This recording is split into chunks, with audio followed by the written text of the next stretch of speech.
मिथिलांचल का एकमात्र TV channel Mithila much news अब यूट्यूब पर भी।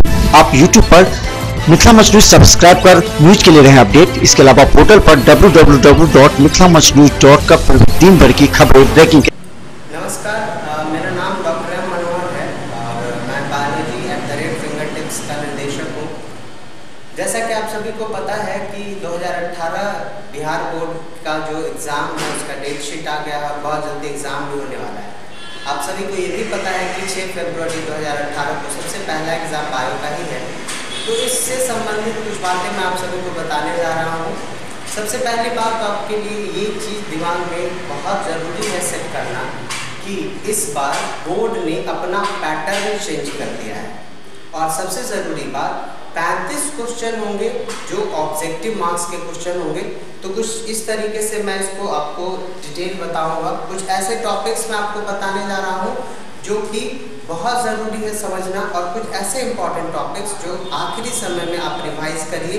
और मुझे पूरी उम्मीद है कि 90% क्वेश्चन के चांसेस हैं वहाँ से आने के। तो इसलिए इस चीज़ को थोड़ा ध्यान दीजिए, आखिरी समय में जमकर रिवीजन कीजिए। और जिस टॉपिक्स को मैं बताने जा रहा हूँ ज़रूरी है कि आखिरी समय में उसको एक बार रिवीजन करें। देखिए, कुछ इस तरीके से पैटर्न होगा आपके सामने में। जो बोर्ड एग्जामिनेशन है वो आपका टोटल होगा मार्क्स 70।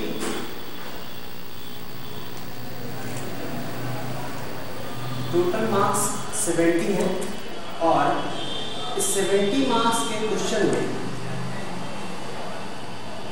3 कैटेगरी बांट दिया बिहार बोर्ड वालों ने। जो पहला कैटेगरी है वो है ऑब्जेक्टिव। ये ऑब्जेक्टिव क्वेश्चन का कैटेगरी है और ऑब्जेक्टिव कैटेगरी में टोटल 35 क्वेश्चन होंगे। 35 क्वेश्चन है और सारे क्वेश्चन होंगे 1 मार्क्स के। सो आपके लिए बहुत ज़रूरी है समझना कि 35 क्वेश्चन हमारा कहीं से भी गलत नहीं होना चाहिए। और मुझे पूरा उम्मीद है कि आप जो टॉपिक्स मैं बताने जा रहा हूँ उसको अगर आप ढंग से पढ़ेंगे तो ये 35 मार्क्स आपका कहीं नहीं जाएगा। मैं 35 नहीं मान के चलता हूँ, मैं इसको मिनिमम 30 मान के चल रहा हूँ कि आप 35 नहीं 30 तो सही कर ही लेंगे। और बस छोटी छोटी सी बातें हैं, उसको अगर आप ध्यान से देखें तो आपको 30 मार्क्स तक तो आप जा ही सकते हैं। दूसरा कैटेगरी इसमें बिहार बोर्ड वालों ने जो बना दिया है वो है 2 मार्क्स के क्वेश्चन। ये 2 मार्क्स के क्वेश्चन है और इसके अनुसार जो बिहार बोर्ड ने कहा है कि यहाँ पे आपको 15 क्वेश्चन होंगे। 15 क्वेश्चन है और इस 15 क्वेश्चन में से आपको जो अटेम्प्ट करना है वो सिर्फ 10 क्वेश्चन करना है।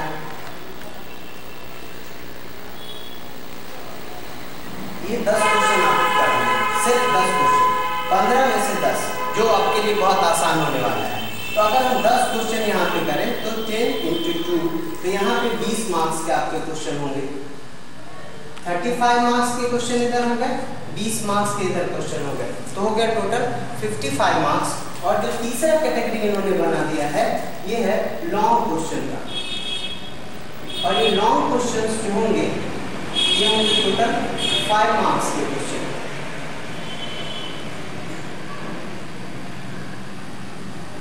ये 5 मार्क्स वाला क्वेश्चन है और इसमें आपको डिटेल में लिखना होगा और इसके लिए टॉपिक्स को समझना जरूरी है। यहाँ पे भी बिहार बोर्ड वालों ने आसानी कर दिया है, आपको करने हैं सिर्फ 3 क्वेश्चन, लेकिन आपके पास ऑप्शन है 6 क्वेश्चन का। 3 क्वेश्चन आपको अटेम्प्ट करने हैं। सो 3 question multiplied by 3 15 marks. 15 marks का आपका यहाँ पे क्वेश्चन रहेगा। सो टोटल हो गए 20 इधर, 15 इधर, हो गया 35 और 35 इधर। सो टोटल आपके पास 70 मार्क्स का थ्योरेटिकल एग्जाम होने वाला है। ये थ्योरेटिकल एग्जाम जो होंगे इसके लिए बहुत बेसिक बातें हैं, छोटी छोटी सी बातें हैं, इसको देखना बहुत ज़रूरी है। अगर हम अपने सिलेबस की तरफ आ जाए तो बायोलॉजी का सिलेबस में 5 यूनिट है आपके पास। पहला यूनिट रिप्रोडक्शन है, सेकेंड जेनेटिक्स है, थर्ड यूनिट जिसमें ह्यूमन हेल्थ एंड डिजीज़ है, strategies for enhancement of food है, माइक्रोब्स है, चौथा यूनिट बायोटेक्नोलॉजी का है और 5वां यूनिट है इकोलॉजी का। अब मैं आपको छोटी छोटी बातें बताने जा रहा हूँ जिसको ध्यान से देखना बहुत ज़रूरी है कि ये ऑब्जेक्टिव क्वेश्चन कहाँ से आने वाले हैं। मैं इस बात के लिए पूरा श्योर हूँ 100% तो नहीं कह सकता, क्योंकि कोई भी चीज़ 100% नहीं होता है, आप सब बहुत अच्छे से समझ सकते हैं इस बात को, बट मुझे उम्मीद है कि 90% चांसेस हैं, जिस टॉपिक को मैं यहाँ पे डिस्कस करने जा रहा हूँ 90% चांसेस है कि वहाँ से क्वेश्चन आने की संभावना है। चलिए, तो इस कैटेगरी में हम आ जाए। पहला जो ऑब्जेक्टिव कैटेगरी है, इसमें जो पहली छोटी छोटी सी बातें हैं इसको ध्यान से देखिए। यहाँ ऑब्जेक्टिव क्वेश्चंस में मुझे लगता है कि पॉलिनेशन एक ऐसा टॉपिक है जहाँ से ऑब्जेक्टिव क्वेश्चंस आएंगे, इसलिए पॉलिनेशन और पॉलिनेटिंग मेथड दोनों, पॉलिनेशन और पॉलिनेशन के मेथड्स जो हैं इसको ध्यान से आप पढ़ें। पॉलिनेशन जैसा कि आपको पता है क्या, तो transfer of pollen grain from anther to stigma. इसमें आपको पता है कि दो तरीके के पॉलिनेशन होते हैं, सेल्फ पॉलिनेशन, क्रॉस पॉलिनेशन। और फिर मेथड की अगर बात करें तो क्रॉस पॉलिनेशन में उसके दो टाइप हो जाते हैं, क्या क्या, तो आपको वहाँ पे मिल जाता है गिटैनोगामी एंड सिनोगामी। फिर गिटैनोगामी सिनोगामी में क्या क्या मेथड वहाँ पे यूज होगा, ये चीज़ों को आप ध्यान से रखें। दूसरा टॉपिक जो मैं ऑब्जेक्टिव के पॉइंट ऑफ व्यू से आपके लिए इंपॉर्टेंट करना चाहूँगा वो ये है कि कॉन्ट्रासेप्शन के मेथड्स, इसको थोड़ा ध्यान से आप पढ़ें। कॉन्ट्रासेप्शन के मेथड्स, कॉन्ट्रासेप्शन मेथड्स ये भी आपके लिए ऑब्जेक्टिव में एक इम्पॉर्टेंट इशू बनेगा और यहाँ से भी क्वेश्चन आने की संभावना है।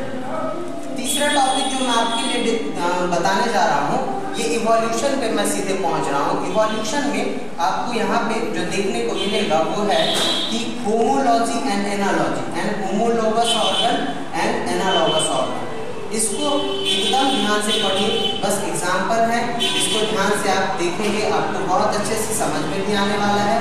और एक बात जो मैं फिर से आपको दिशा निर्देश दे रहा हूँ कि एनसीईआरटी से मत भटकिए, चाहे कोई भी सब्जेक्ट हो, स्पेशली मेरे सब्जेक्ट में बायोलॉजी में आपको एनसीईआरटी से बाहर जाने की जरूरत नहीं है। इसके अलावा कुछ कैरेक्टरिस्टिक फीचर डीएनए और आरएनए के आपको समझ में आने चाहिए, ये बहुत ज़रूरी है ऑब्जेक्टिव के बिहाफ से। कुछ और टॉपिक मैं यहाँ पे आपको डिस्कस कर रहा हूँ कि कुछ डिजीज़ हैं और उसके पॉजिटिव रिजल्ट, ये आपको ध्यान में रखना ज़रूरी है, डिजीज़ एंड इसके पॉजिटिव एजेंट। ये सारे मैं अल्फ़ाबेट में आपको लिख रहा हूँ जिससे कि आपको समझ में आएगा आसानी से। पॉजिटिव एजेंट, इसको भी आप ध्यान से पढ़ें जिससे कि आपको चीज़ें समझ में आएंगी।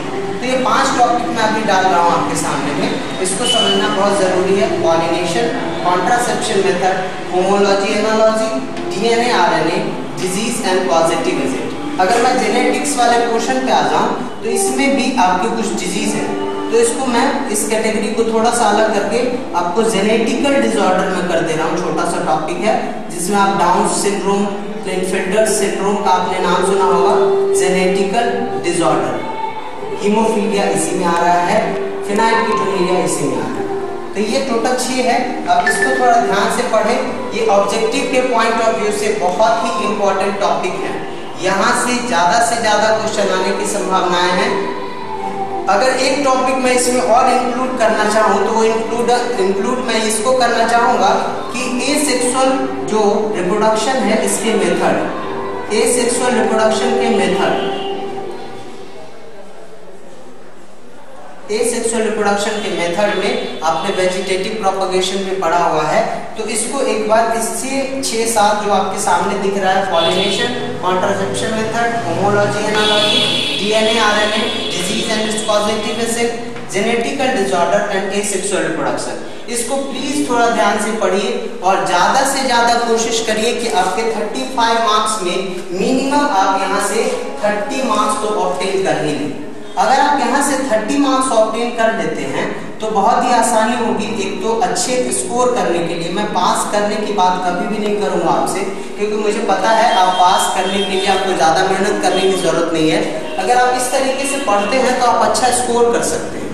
ये 30 मार्क्स के क्वेश्चन हो गए, यहाँ से आप 30 मार्क्स ऑब्टेन कर सकते हैं। अब मैं आ जाऊँ 2 मार्क्स के क्वेश्चन पे।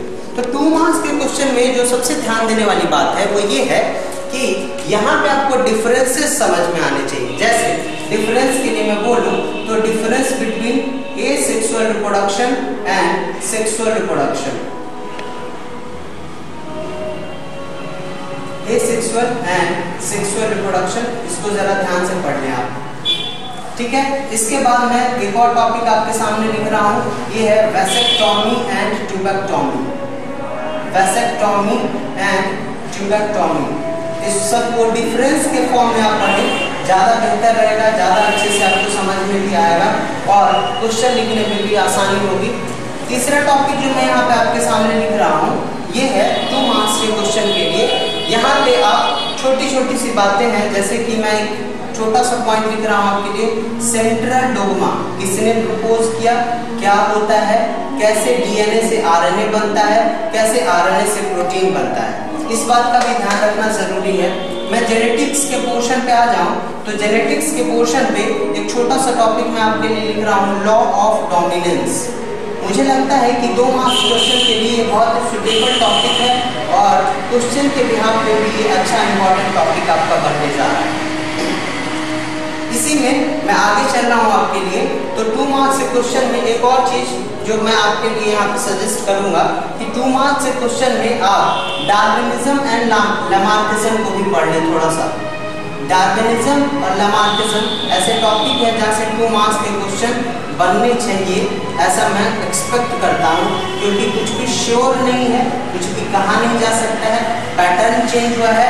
इसलिए एक तो डीप नॉलेज होना चाहिए, लेकिन जो बच्चे जो अभी तक नहीं पढ़ पाए हैं उन सब के लिए छोटा सा एजेंट है कि आप इसको सही ढंग से अगर अभी भी पढ़ सकते हैं तो मुझे लगता है आप डिस्टिंक्शन मार्क्स तक पहुंच सकते हैं। 75 पे आपको पता है बिहार बोर्ड में डिस्टिंक्शन मिलता है, तो 75 तक आप जा सकते हैं, क्योंकि 25 नंबर तो आपका कॉलेज देने वाला है और 70 में से हमें 50 ऑब्टेन करना है। यहाँ पे 20 मार्क्स के क्वेश्चन थे और अगर आप इस तरीके से पढ़े तो 30 यहाँ पे था और मैं यहाँ पे मिनिमम लेके आपको चल रहा हूँ 10, ठीक है। 10 मार्क्स के क्वेश्चन आप यहाँ से कर लेते हैं, तो 10 मार्क्स यहाँ पे हो गया आपका, 30 इधर था तो हो गया टोटल 40। अब 15 में से हमें लेना है सिर्फ 10 मार्क्स। ये कैसे लेंगे, तो इसके लिए मैं जो अभी टॉपिक लिखने जा रहा हूँ इस बात को बहुत ध्यान से देखें, बहुत बारीक बात है, लेकिन मैं जो टॉपिक अभी आपके सामने रखूंगा और मुझे पूरा उम्मीद है अगर इस टॉपिक को 5 मार्क्स क्वेश्चन के लिए तैयार कर लिया जाए तो आराम से आप 10 मार्क्स ला सकते हैं यहाँ से। कुछ टॉपिक इस तरीके से है, जैसे एक पहला टॉपिक जो मैं यहाँ पे लिख रहा हूँ वो है डबल फर्टिलाइजेशन। बहुत इंपॉर्टेंट टॉपिक है, इस चीज को डिटेल में पढ़ना जरूरी है, क्योंकि 5 मार्क्स में आपको डिटेल में लिखना जरूरी है। अगर आप नहीं लिखेंगे तो फिर प्रॉब्लम हो जाएगी। डबल फर्टिलाइजेशन ट्रिपल फ्यूजन जो नवाज़ साहब ने डिस्कवर किया था, कैसे एम्ब्रायोसैक में पॉलन ग्रेन जाता है, पॉलन ट्यूब बनाता है, एक कैसे फर्टिलाइज करता है, पोलर न्यूक्लियर कैसे फर्टिलाइज करता है, एम्ब्रायोसैक कैसे बनता है, जाइगोट कैसे बनता है। इस चीज़ को एक बार पढ़िए ढंग से, ये बहुत ज़रूरी है। इसके बाद मैं आपको दे रहा हूँ जो 5 मार्क्स क्वेश्चन के लिए मुझे लगता है कि एक बार मोनोहाइब्रिड और डाईहाइब्रिड इसको भी आप ढंग से पढ़ लें। एक टेबल के साथ परनेट स्क्वायर के साथ अगर डाईहाइब्रिड को आप पढ़ लेते हैं तो ये आपके लिए एक अच्छा टॉपिक बनेगा, इसको ध्यान में रखा जा सकता है। 5 मार्क्स के क्वेश्चन के लिए एक और टॉपिक मॉलिक्यूलर बेसिस से मैं जो उठा रहा हूँ यहाँ पे वो ये है कि आप रेप्लिकेशन और रेप्लिकेशन के मेथड इसको भी ढंग से पढ़ लें। रेप्लिकेशन के मेथड जो निकलसन एंड स्टाल साहब ने डिस्कवर किया था और कैसे उन्होंने N14 N15 लिया और बताया कि सेमी कंजर्वेटिव मेथड है रेप्लिकेशन का, किस तरीके से होता है, कैसे ई कोलाई लिया था, कैसे बैक्टीरियोफाज, सारा आप एक बार इस चीज को ढंग से पढ़ें, NCERT से पढ़ लीजिए, ये आपके लिए बेनिफिशियल होने जा रहा है। डिजीज में अगर मैं सीधे इसके बाद पहुंच जाऊं तो आपके लिए 2 डिजीज बहुत ही इंपॉर्टेंट है, वो है कैंसर एंड एड्स। बहुत इंपॉर्टेंट है बच्चों, इस चीज को भी पढ़ लीजिए आप। कैंसर और एड्स को मैं 4 टॉपिक दे रहा हूँ और एक टॉपिक एक क्लास में इंक्लूड करने जा रहा हूँ यहाँ पे, क्योंकि 6 क्वेश्चन यहाँ पे होंगे आपके सामने, 3 क्वेश्चन लिखना है। एक टॉपिक जो मुझे लग रहा है 5 मार्क्स क्वेश्चन के बिहाफ पे बहुत ही इंपॉर्टेंट होगा वो होगा PCR टेक्नोलॉजी। बायोटेक्नोलॉजी से मैंने इस टॉपिक को लिया है, PCR टेक्नोलॉजी। सो टोटल यहाँ पे भी अगर आप सही ढंग से भी लिखते हैं, क्योंकि ये 5 मार्क्स के क्वेश्चन है तो नंबर आपका कटेगा, लेकिन फिर भी मुझे पूरी उम्मीद है कि आप यहाँ से 10 मार्क्स को ऑब्टेन कर सकते हैं। सो अगर आप देखें तो 30 मार्क्स, 10 मार्क्स और 10 मार्क्स, टोटल 50 मार्क्स हो गया आपका थ्योरी में। थ्योरी पोर्शन में अगर आपने सही ढंग से अभी भी पढ़ाई की बच्चों तो दिसंबर है, जनवरी है, 2 महीने, ऑलमोस्ट 60 डेज है, आप आराम से 50 मार्क्स यहाँ से ऑब्टेन कर सकते हैं। ये बहुत बड़ी बात नहीं है और छोटी सी बात है, बस आपका डेडिकेशन होना चाहिए। और प्लीज इस 2 मंथ के लिए आप अपने दोस्तों से अलग हो जाइए, आप अपने मोबाइल फोन से दूर हो जाइए और हो सके तो कम से कम पेरेंट्स से बात कीजिए, क्योंकि ये आपका कैरियर डिसाइड करने वाला है। 12th के रिजल्ट आपके कैरियर को पूरी तरीके से अफेक्ट डालेगा। तो 50 मार्क्स अगर आपने यहाँ से ले आया, प्रैक्टिकल में मुझे नहीं लगता है किसी भी स्टूडेंट को 25 मार्क्स से क्वेश्चन नंबर से कम मिलने वाला है। अगर आपने 25 मार्क्स यहाँ से ऑब्टेन कर लिया बच्चों, तो टोटल मार्क्स आपका होने जा रहा है 75। 75 मतलब बिहार बोर्ड में डिस्टिंक्शन लिख जाता है 75 और साथ में लिखा होता है डी। डिस्टिंक्शन मार्क्स आप ऑब्टेन कर सकते हैं। ये बहुत ही माइन्यूट बातें हैं, इस चीज को प्लीज माइंड सेट करिए। और मुझे लगता है अगर आपने 70 सारे में कर लिए ना, 75 डिस्टिंक्शन सारे सब्जेक्ट में, वो मार्कशीट की सुंदरता बढ़ा देगा, आपके कैरियर को एक अलग लेवल पे ले जाएगा। और ये छोटी छोटी बातें हैं। और साथ ही साथ मैं आप सभी छात्रों के लिए एक और दिशा निर्देश दे रहा हूँ कि मैं आप सभी के लिए तैयार हूँ। आप जब भी चाहेंगे मुझसे हेल्प लेने के लिए मैं आपके लिए तैयार हूँ। मैं दरभंगा के छात्रों के लिए अवेलेबल हूँ, वो जब चाहें मुझसे कांटेक्ट कर सकते हैं। इसके माध्यम से सिर्फ मैंने आपको एक बहुत ही इसके साथ ही मैं आप लोगों को एक बार फिर से इस बात के लिए बहुत ही सतर्क करना चाहूँगा कि प्लीज़ 2 मंथ हैं, आप मुझसे जुड़े, किसी भी टीचर से जुड़े। सारे टीचर अच्छे हैं, सारे आपके गुरु हैं, किसी भी तरीके से आपको भटकने की ज़रूरत नहीं है। बस सिर्फ उन पर फोकस करें, उनकी बातों को समझें और इन सारे टॉपिक्स को प्लीज़ थोड़ा ढंग से पढ़ लेंगे। मुझे लगता है 75D आपके मार्कशीट में होगा, ये मेरी गारंटी है। 75D ये आपके मार्कशीट की सुंदरता बढ़ा देगा। और आप जब चाहें मुझसे कांटेक्ट कर सकते हैं।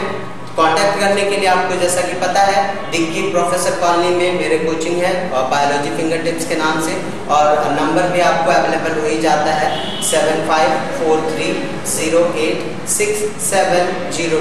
इस नंबर पे आप जब चाहें मुझे कांटेक्ट कर सकते हैं।